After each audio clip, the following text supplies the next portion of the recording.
warahmatullahi wabarakatuh. Selamat siang kepada Bapak Hermansyah Trimantara, SPD MPD, dan selamat siang juga kepada teman-teman sekalian. Baik, di sini kami dari kelompok 5 ingin mempresentasikan mengenai merancang dan menetapkan penggunaan media pembelajaran IPS di SD berdasarkan pendekatan sosial. Yang beranggotakan saya sendiri, Renita Wulandari, sebagai moderator dan sebagai penyaji kedua, Erlija sebagai penyaji pertama, dan Risa Gustina sebagai penyaji ketiga. Baik, kepada penyaji pertama saya persilahkan. Terima kasih kepada moderator yang telah mengizinkan saya untuk menyampaikan materinya.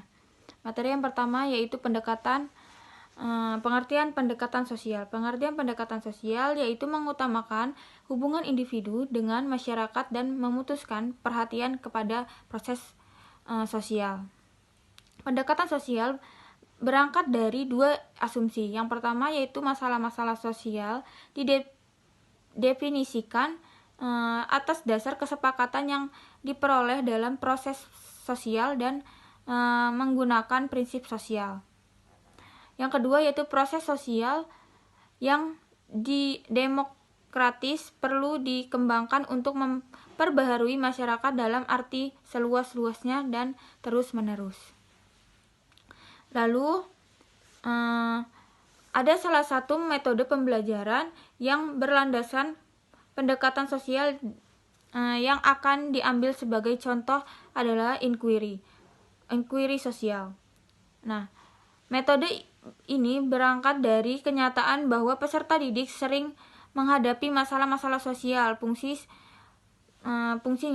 sekolah selain memecahkan masalah sosial juga memelihara dan menjaga nilai-nilai sosial. Lalu, dalam pelaksanaan metode pembelajaran inquiry sosial, siswa diatur dan membentuk struktur sosial. Ada 3 ciri-ciri pada metode inquiry sosial, yaitu yang pertama ada aspek-aspek sosial dalam kelas yang dapat menumbuhkan terciptanya suasana diskusi. Yang kedua yaitu adanya penetapan hipotesis sebagai arah dan memecahkan masalah. Yang ketiga yaitu adanya fakta-fakta sebagai bahan pembuktian hipotesis. Selanjutnya ada ketika proses inquiry sosial berlangsung, guru harus berperan sebagai pembimbing. Dalam membimbing peserta didik, guru jugalah sebagai pemberi perintah, akan tetapi guru sebagai motivator. Sekian dari saya kembalikan ke moderator. Baik, terima kasih kepada Erlija yang telah memaparkan materi yang pertama. Selanjutnya, materi yang kedua akan saya sampaikan. Baik, materi selanjutnya yaitu cara merancang penggunaan metode pembelajaran IPS SD berdasarkan pendekatan sosial. Tahap-tahap penerapan metode inquiry sosial adalah sebagai berikut. 1. Tahap orientasi. Peserta didik dengan bantuan guru mengambil dan menetapkan masalah sosial yang dijadikan pokok pembahasan. Masalah sosial hendaknya masalah yang betul-betul menarik dan memerlukan pemecahan secepatnya. Yang kedua yaitu tahap hipotesis. Hipotesis yang baik harus memenuhi syarat sebagai berikut. Yang pertama yaitu valid, yang kedua yaitu kompatibilitasi, dan yang ketiga yaitu mempunyai hubungan dengan peristiwa yang telah terjadi.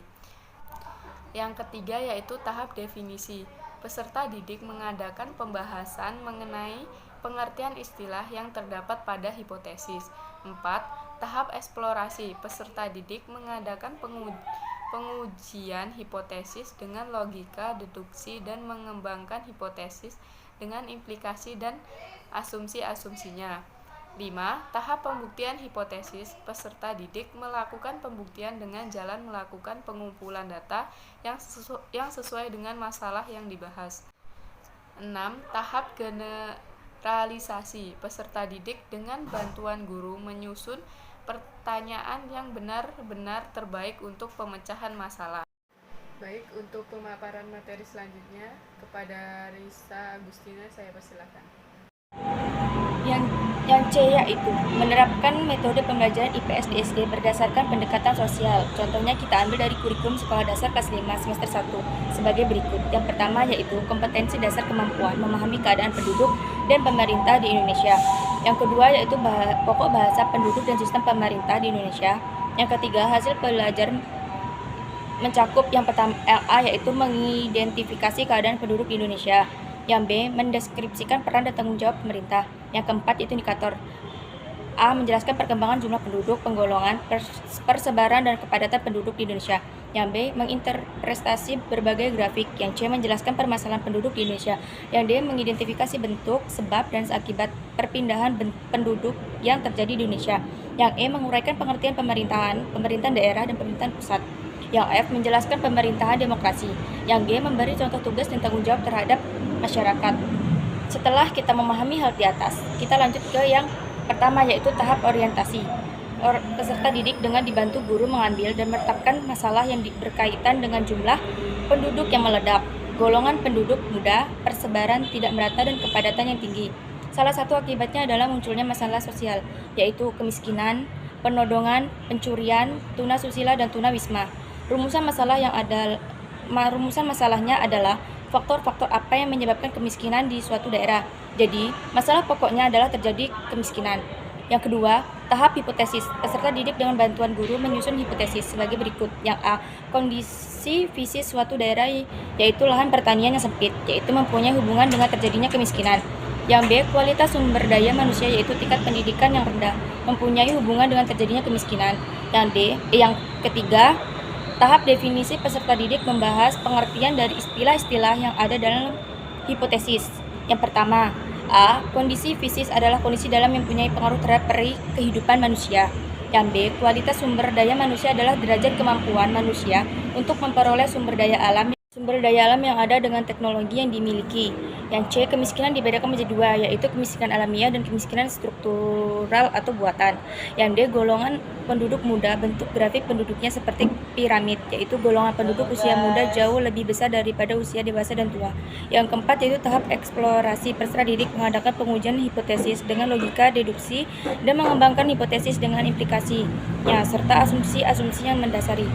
Yang kelima yaitu tahap pembuktian. Peserta didik melakukan pembuktian dengan jalan melakukan pengumpulan data melalui metode pengumpulan data yang sesuai dengan masalah yang dibahas. Yang keenam yaitu tahap generalisasi. Peserta didik dengan bantuan guru menyusun pernyataan terbaik sebagai jawaban atas masalah yang dibahas, yaitu yang A. Kondisi fisik yang jelek akan mendukung terjadinya kemiskinan di suatu daerah.